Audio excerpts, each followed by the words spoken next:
Alright, so it's 2 weeks until I gotta leave for TX2K. And I should be doing important things like checking all the tires, replacing them if they need to, checking the fluid, changing that, things like that. Things that like actually make sense. And I started on that. Yesterday I took the truck out and I put about 30 miles on it, data logging it. And I was actually making some pretty good progress with, like I said, it was about a 30-mile data log trip that I took the truck on. And at some point I just noticed that the thing, I'm kind of in the dark here. And when you're first tuning the VE table, you're not like going full throttle all the time. So I didn't notice it until towards the end of the trip. But at some point, I blew the intercooler pipe off. It's my own fault. I have this cheapo worm clamp there. I do have a new clamp on the way. They're really cheap at Amazon, like $4. I don't know why I didn't do it sooner. I guess I just didn't think about it. So unfortunately, most of the data logging I did yesterday doesn't really matter because the load isn't gonna be the same. The airflow into the engine isn't gonna be the same. It's all basically a naturally aspirated data log, which isn't a huge deal. It was only like a half hour, 45 minutes, something like that. So I'm not out a ton of time or anything like that. I had to take it to the fuel store anyway, get some more E85, which actually went up a little bit. That sucked. I think I got it for like $215. It used to be like 180, 185. So instead of doing any of the important things, like I said earlier, checking fluids, any of that stuff, I can't help but kind of be curious, would super glue hold your intercooler pipes together? Let's find out. I'm gonna put that back together first and then we'll hit the road. And as long as the battery didn't lose juice overnight, we're gonna be taking a Goldie butt here, Golden Gorilla here. Pewter powerhouse.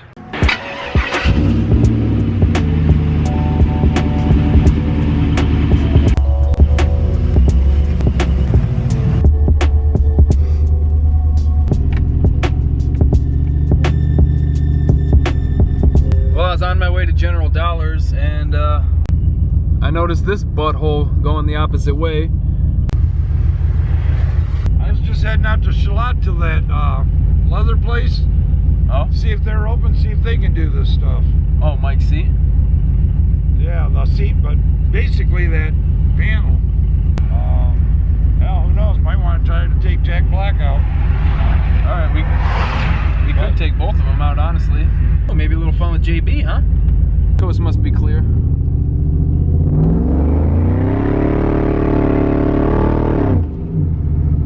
I'm sure I lost that pipe now. I have no idea where super glue even would be. Well, there's wood glue. Well, there's automotive super glue. And it's Loctite. Automotive, so I'm assuming it would work on metal and like silicone. I don't know if this one's gonna work. So I think we'll go with the outdoor stick and seal. It says it'll work with metal, ceramic, wood, glass, rubber, leather, masonry, and plastics. It's 50 cents more, still $3.50, so I think we're gonna go with that. In the checkout line, I ended up finding regular super glue. So we're gonna go with this instead. This works with leather, wood, paper, rubber, metal, ceramic, and plastics. Press parts together and hold for 10 to 30 seconds. For best results, leave them undisturbed for 10 minutes, full cure in 24 hours. We'll do like maybe an hour of letting it sit. Let's get to the garage, start putting this all together.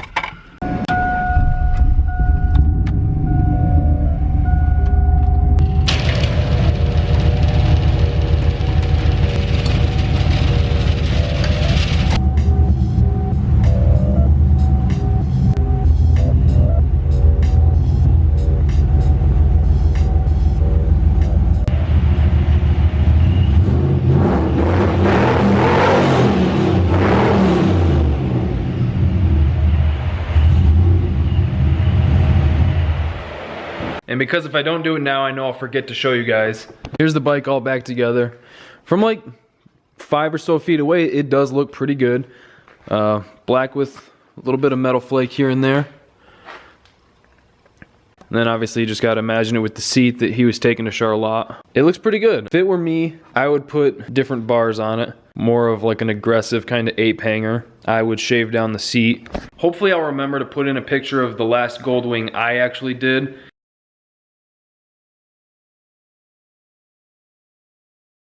So you guys can see kind of what I would like to do with them. I like them just a little bit lower, a little more aggressive, but not like over the top, trying too hard kind of aggressive. Someone mentioned in the last video, why not just make a set of fishtails? And that's because they're just cheap. You can get on eBay and find a nice chrome set for $100. That's what I did for my Electroglide. But yeah, I think the bike looks really good. I think he'll be happy with it. Fortunately enough, he doesn't watch these videos, so he has no idea that we're planning on bringing this down to Texas with us. I mean, that hurts a little bit, but it's all right. Anyway, let's get back to the point of this video. Completely unnecessary shenanigans. Like I said, I got regular Loctite super glue. It was in the checkout lane, which was super convenient, and it was like $1.50 cheaper. I think this was $2. I should have popped the hood while I was in there. Fucking retard. Now, is this a bad idea? Yeah, probably. Am I really worried about it? No. I'll explain why in a second. Hey, look at that. She done did her again. So, here's why I'm not worried about it. One, this is like a 3-inch deep silicone coupler, and I can still remove this clamp to pull the piping out of the way. It's not going to be hindering anything. It's not going to be in the way of anything. I'd still be able to get to all these plugs. Worst case scenario, if I couldn't get like some solvent or something to dissolve the super glue and remove it from the throttle body, I could just cut it off, or for whatever reason, if that didn't work, I have a spare throttle body, or used ones are cheap enough, I could just throw another one on. Not a big deal at all. Now, do I think this is actually going to work? You know, actually maybe. Because right now I'm only at about 9 PSI, and being a centrifugal supercharger, that's higher up in the rev range. So for the most part, this thing's only seeing maybe like 5-6 PSI regularly. It'll occasionally see 9. But yeah, I think this will work for a couple reasons. One, because of the direction of the stress that'll be on it. I'm sure most of you are familiar with him or have at least seen a video, but there's another YouTube channel called Project Farm, and basically all he does is just a bunch of like A to B testing on things. And he did one video that he tested, I think it was 6 or 7 different super glues, and he did a test where he took a flat piece of metal, sanded it smooth, took the top of a bolt, sanded that smooth, glued it down, and then he tested a twisting force on it, and that took, I think, like 50 newtons to break it free. And 50 newtons is like right around 10 or 11 pounds, I think. My feeble little brain is going to just assume that 10 pounds to break that free will be pretty similar to 10 pounds of boost, you know, because I'm mentally illiterate. And that was for twisting force, and that was the weakest one. For straight, like, tensile strength, straight lifting it off, I think it did 90 or 160. I don't remember. I'll probably go back and watch it and then, like, add little correction text down here. But basically, for, like, pulling strength, it could withstand like 25 pounds, something like that, 25, 30 pounds. And that was just one singular drop that he did on the head of the bolt to hold that. So I think me doing like a thinner bead all the way around the circumference of the throttle body on this outer lip right here, I think that's gonna make it, I don't know, 69 times stronger than it would be with just a single drop on each clocking. I mean, it has to, right? And I'm going to like Scotch-Brite out here and a little bit of brake clean just to wipe it smooth, and then I'll let that evaporate off so it doesn't try to eat through the silicone. I don't know if it would or not. I'm going to try and give it the best chance it has of success, and I'm going to let it sit for, I don't know, probably like an hour or so, and then take it out, rip on it a little bit, try to get into higher boost levels and see if it does blow off. I meant to mention this earlier, but I don't know if I did. I do have a proper clamp on the way. This is just like a, I'm curious if this is going to work kind of test. I do think it's going to work though. So let's start cleaning this up. Perfect.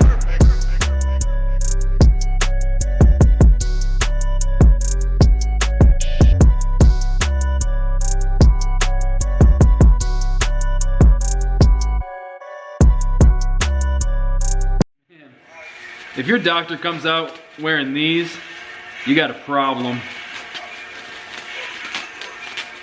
Oh, God.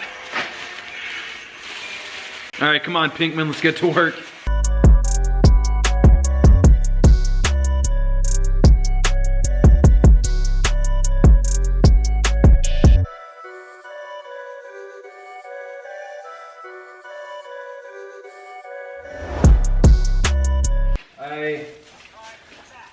I think that's gonna work. I think that's about as good as I was able to get it, just because I didn't think ahead about how quickly it's gonna want to dry after I start spreading it really thin. But I think it's got a pretty good bond there. There wasn't a whole lot of time between me spreading it and getting the clamp in place and everything. So I'm half confident. I think it's 50-50. All right, so I'm gonna let this dry for a little bit, give it the best chance of getting a good bond as possible. And then I think I'm gonna dig out Jack Black and maybe make a couple test passes in that. But you'll have to wait for the next video to see that. Yep, I definitely got some super glue on my finger. Those gloves were perfect. All right, let's let this dry. All right, so it's been about an hour. The super glue should be pretty dry right now. All right then. The super glue should be pretty dry by now. Like I said, it's been about an hour, hour and a half, something like that. It's starting to rain, so there's not gonna be a whole lot of load on the truck when we do the burnout. And all I'm gonna do is just a burnout just to get the supercharger up into the higher boost levels and see how much this will withstand if it does blow off. And I'm gonna try and put the GoPro right here to keep an angle on that so we can, if it does blow off, see that. We're gonna head out to our secret test spot. It is a closed course, so if there's any cops watching, we do have a permit. It's completely safe, no civilians on that road. Everything's 100% legit. Right, you took care of that, right? You went down there and got the permit? Yeah. All right, let's go see if this works. First of all, I don't think I've asked you yet. Do you think it's gonna work?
Keep it on the road. No, no, no, no, no.